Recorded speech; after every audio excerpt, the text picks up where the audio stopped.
Hello students, welcome back, and here we are studying the chapter 2 of class 8 science, and the name of the chapter is microorganisms friend and foe. In this chapter we are studying about the microorganisms, and in the previous chapter video we have talked about the classification of microorganism, and as you know, the microorganism can be classified into five major groups: bacteria, virus, algae, fungi, and protozoa. And in the previous video, we have talked about the bacteria and virus, and today we will see the algae, fungi, and protozoa. So let's begin. So algae are the most primitive and simple plant-like organisms. They make their own food with the help of chlorophyll present in them. Algae are the very simple kind of organism. बहुत ही simple and primitive kind के organism होते हैं. They are like plant because they contain chlorophyll just like the plant, and they can make they own food. क्योंकि वो plant की तरह ही chlorophyll contain करते हैं, तो इसलिए वो अपना खाना खुद बना सकते हैं by the process of photosynthesis. And we are they found mostly found in the moist places. ये नमी वाली जगहों पर पाए जाते हैं ज़्यादातर. And they are also found in the aquatic body, और वो पानी में भी पाए जाते हैं. They are can be found in the sea also, and they can be found in the river and lake. Okay, so they are found everywhere where is the water present. Now some of them are so small that they can be seen only under a microscope.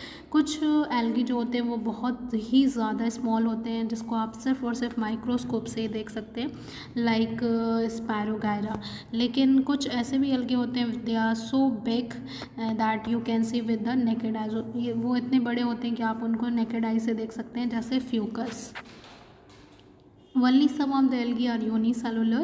Most of the algae are multicellular. बहुत कम ऐसे algae होते हैं जो unicellular होते हैं, means made up of only one cell, सिर्फ एक cell के बने हुए होते हैं, जैसे Chlamydomonas. ठीक है, this is the algae which name is Chlamydomonas and it is unicellular. It is having only one cell in its body. But ज़्यादातर mostly जो algae होते हैं, they are multicellular. They have many cells like Spirogyra. Now you can see here the picture diagram of algae. This is the unicellular algae Chlamydomonas.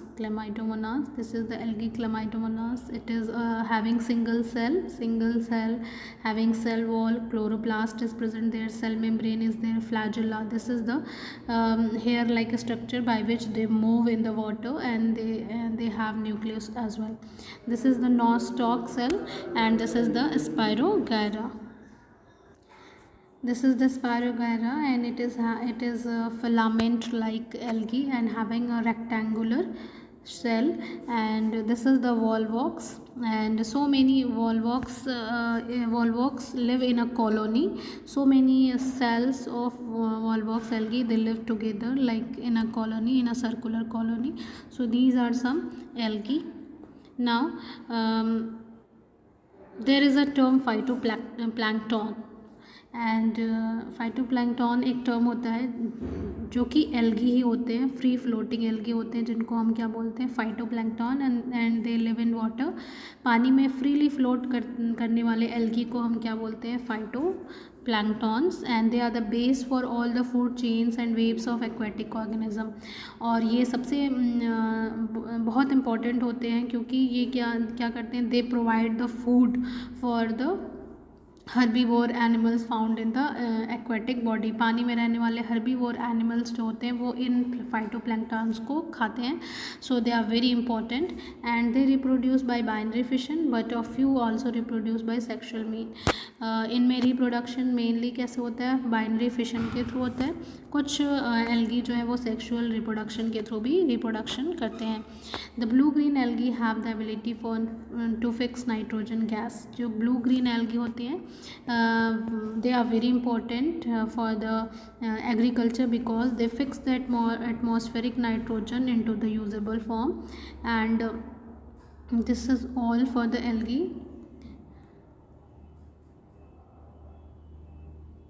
Algae are rich source of many minerals and proteins, therefore they are used as natural manure for plant. Algae में बहुत ज़्यादा mineral और protein पाया जाता है, तो वो एक नेचुरल मैन्योर की तरह भी यूज़ होते हैं for the plants. And there is a substance agar which is obtain from the red algae. Agar नाम का एक सबस्टेंस होता है जो हमें रेड एल्गी से मिलता है, और इसको हम थिकनिंग एजेंट की तरह यूज़ करते हैं. Agar is used as a thickening agent and we get it from the red algae. And thickening agent की तरह यूज़ करते हैं for the preparation of medicine, soup, pudding etcetera.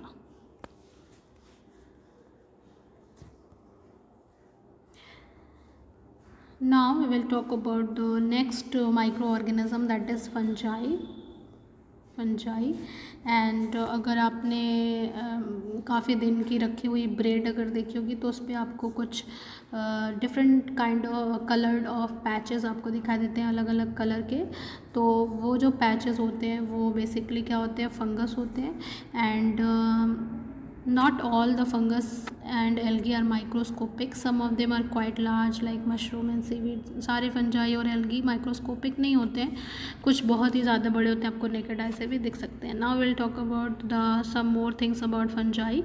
And fungi are non green. इनकी खास बात ये होती है कि ये नॉन ग्रीन होते हैं, मीन्स इनके पास फोटोसिंथेसिस करने के लिए क्लोरोफिल नहीं होता है, इसीलिए ये ऑटोट्रॉफ्स नहीं होते हैं, they are the heterotrophs. And आपको ये दिखने के लिए मिल जाएंगे कहाँ पे, moist food material, old pickle, damp cloth, old shoes, old leather purses, tree trunk, specially in the rainy season. Rainy season में आपको ये जहाँ पे मॉइस्ट होता है, जहाँ पे नमी होती है, वहाँ पे आपको देखने के लिए मिल जाते हैं.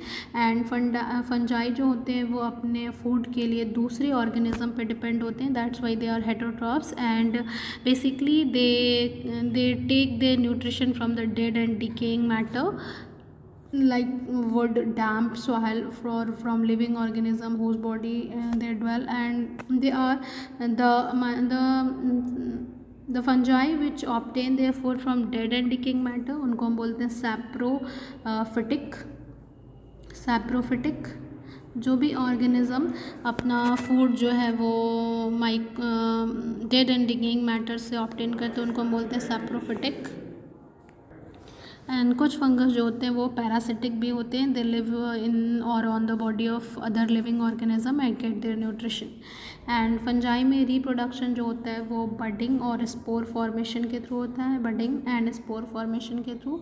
And some of the example of mould fungi are rhizopus, जिसको हम ब्रेड मोल्ड भी कहते हैं, penicillium aspergillus. These are the example of the fungi. जो पैरासिटिक फंजाई होते हैं दे कॉज द डिजीज़, जैसे कुछ डिजीज़ होती हैं ring worm and athlete foods. इसमें टूज के बीच में, फिंगर्स के बीच में जो है वो इचिंग होती है और ब्लीडिंग होती है. एंड रिंग वर्म जो है वो एक सर्कुलर पैचेस बन जाते हैं स्किन पर जिसमें इचिंग होती है. Now here you can see the diagram of some fungi. This is the penicillium, this is the rhizopus, and so this is the mushroom. You can see it with your naked eyes, they are very big and they are the floating body. Mushroom are basically the floating body of the fungi. Main fungi जो होता है वो ज़मीन के अंदर या substrate के अंदर पाया जाता है, उसकी जो फ्रूटिंग बॉडी होती है वो इस तरीके की दिखाई देती है, जिसको आप मशरूम बोलते हैं. Now will talk about the protozoa और the single celled and smallest of the microbes. And protozoa जो होते हैं यूनिसेलुलर होते हैं, सिंगल सेल्ड होते हैं. ज़्यादातर ये आपको वाटर में मिलेंगे और सॉइल में भी पाए जा सकते हैं. They obtain their nutrition by living inside the body of host as a parasite. ये पैरासिटिक मोड ऑफ न्यूट्रिशन भी शो करते हैं and saprophytic mode of nutrition भी शो करते हैं. मीन्स अगर ये पैरासाइट हैं तो किसी लिविंग ऑर्गेनिज्म के बॉडी में रहेंगे और उससे अपना न्यूट्रिशन डिराइव करेंगे. अगर ये डेड एंड डिकेइंग मैटर से ऑब्टेन करते हैं तो आप उसको फिर सैप्रोफिटिक बोलेंगे. ओके, सो तो ये दोनों तरीके से अपना न्यूट्रिशन डिराइव करते हैं. कुछ प्रोटोजोन जो होते हैं वो पैरासिटिक होते हैं और कुछ जो होते हैं वो सैप्रोफिटिक होते हैं. Now only Euglena has a chlorophyll and prepare its food. एक प्रोटोजोआ ऐसा होता है जो ऑटोट्रॉफ होता है. ठीक है, उसका नाम क्या है, यूग्लेना, क्योंकि इसके पास क्लोरोफिल होता है। ये दिस इज़ द यूग्लेना, ठीक है, इसके पास क्लोरोफिल होता है, तो ये with the help of chlorophyll it can perform the photosynthesis and can make its own food. And यहाँ पे आप देख सकते हो this is amoeba, this is paramecium and this is the trypanosoma. Okay, these are some example of protozoa. Protozoa reproduce by binary fission. Binary fission के through reproduce करते हैं, budding के through and spore formation. There are many methods by which they reproduce. And जो parasitic protozoans होते हैं they cause the diseases like dysentery, malaria. ठीक है, जो मलेरिया होता है वो प्रोटोजोआ की वजह से होता है एंड उस प्रोटोजोआ का नाम होता है प्लाज्मोडियम। ठीक है, the protozoa which cause the malaria that is called plasmodium, और इस प्लाज्मोडियम को ट्रांसफ़र करते हैं female anopheles mosquito from sick person to healthy person. So keep this in your mind that malaria is caused by the protozoan name as plasmodium and which is carried by the female anopheles mosquito. So this is all for this video, and in the next video we'll talk about the next topic of this chapter. Till then, thank you.